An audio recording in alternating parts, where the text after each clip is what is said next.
Hi, I'm Eric Haas. I'm the director of the doctoral program in Ed Leadership for Social Justice here at Cal State East Bay. Hello, I'm Ardella Daly. I'm chair of the Department of Educational Leadership. And we wanted to talk a little bit today about our five social justice principles that really are the foundation for all of our programs in the Department of Ed Leadership. And we have five social justice principles. The principle of transforming systems, the transformative power of language, the importance of community solidarity, empowering minoritized perspectives, and all of that mixed with the last one, which is critical self-reflection. What we thought we'd like to do is just really talk with each other to begin about those five social justice principles.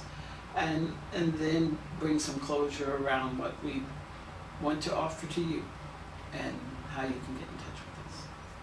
So let's begin talking to each other. So one of the aspects that I find very unique to our program is the fact that we have these principles, and that the principles involve both a statement of what they are and our commitment to do those, and making them public.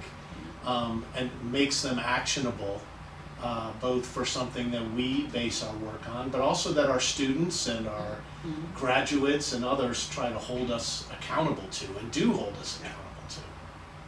Also, when we were developing them, which took really a full 2 years, so it wasn't something that just we slapped down. It was really about discussion with faculty. And coming back and revisiting them is, I think we try to come to core principles that are about transformation of systems. And so, for example, critical self-reflection was one that we all came to first as a huge, as I remember our process, as a huge piece that definitely had to be represented in our program, in our practice as well. And that's also a huge part of our professional development and what we do as a faculty behind the scenes. We've had outside consultants check us on our variety of biases, ways that we can combat that, how to follow through. So we're continually reflecting on who we are. And we put that through in a lot of our classes. I know the class that you teach with Dr. G in the summer, and the doctoral program at least, is a lot on that reflection as well.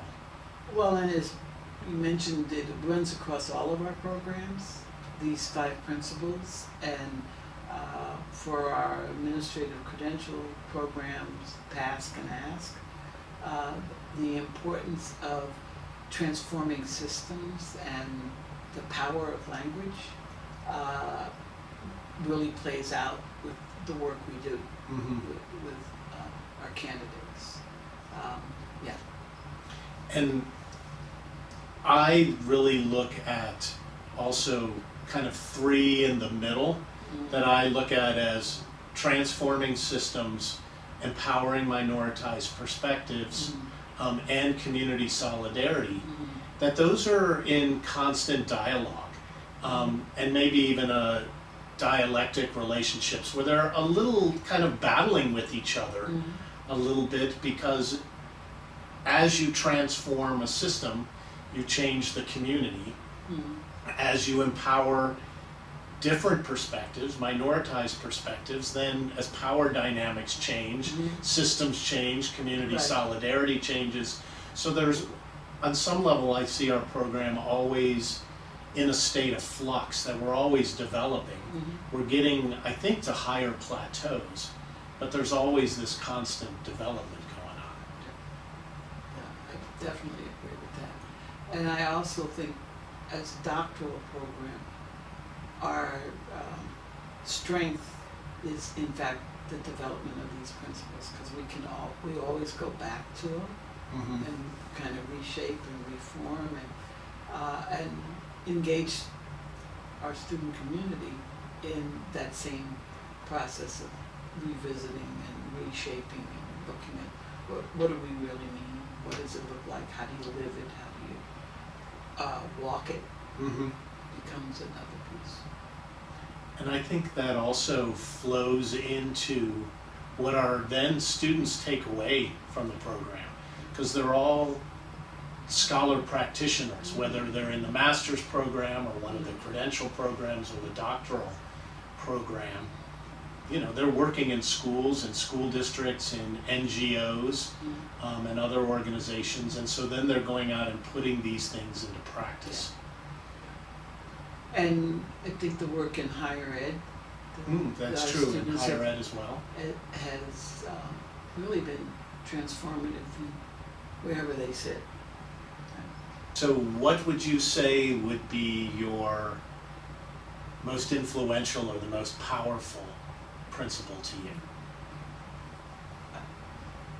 I think transforming the power of language is the most.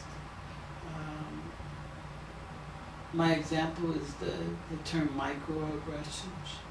When that entered my language, it was so, and the examples connected to it about the situations I'd be in made me really conscious of, wow, that's what I've been talking about. And why I'd walk away from meetings or events or things feeling like, oh God, you know, what happened then? So it gave me a basis to be able to take that apart, and also gave me a basis to be able to challenge it differently.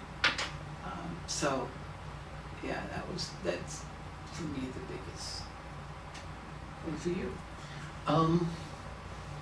I think it's really empowering minoritized perspectives for me, because that really changes the dynamic of everything we do. If you're really listening to and hearing students and their voices coming from their different experiences from each other and from me, and really taking seriously their requests for what works for them, then that really has a dynamic change to everything we do. So I think when you change those power dynamics, everything begins to change. So if you'd like more information on our programs, whether it's the doctoral program, the master's, the credential programs in administration, please visit our website or visit and come to one of our info sessions that we have regularly for all of our programs. And those have been Zoom sessions, so I think that's gives the advantage of getting people to be able to come and not have to travel necessarily for it. So definitely invited, and we're always willing to talk with people directly. We prefer a phone conversation. You just reach out to us by email, and we can set those up as well individually. Yeah. Thank you for your interest in our program.